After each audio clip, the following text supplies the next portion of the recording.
Всем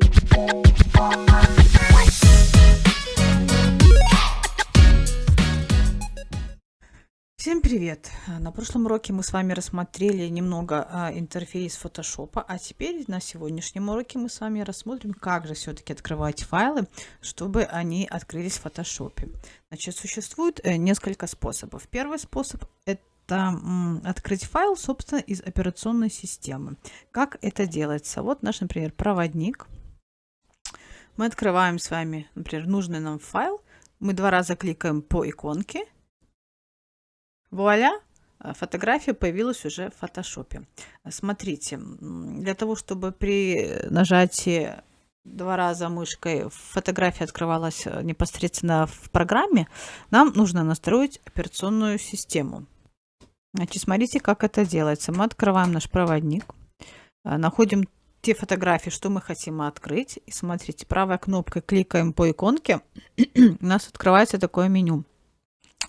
У нас написано «Открыть с помощью». Здесь предлагается на выбор ряд программ, в которых можно открыть фотографию.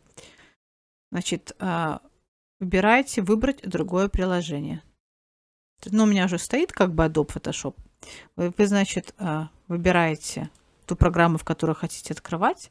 Ставите галочку «Всегда использовать это приложение для открытия JPEG-файлов». Нажимаете ОК, и все, ваши фотографии уже здесь будут открываться при помощи нажатия мышки на фотографию. Следующий способ – это открыть файл можно непосредственно из самой программы Photoshop через меню. То есть идем в меню «Файл», выбираем «Open», обратите внимание, горячие клавиши Ctrl плюс O, нажимаем «Open». Вот мы с вами открыли. Ищем то, что мы хотим открыть, неважно что. Допустим, фотографию. И у нас открывается фотография в Photoshop. Также еще есть, смотрите, вот в меню команда Open Recent. Это получается открыть файлы, которые недавно открывались. То есть вы можете также здесь выбрать то, что, например, недавно открывали и хотите открыть.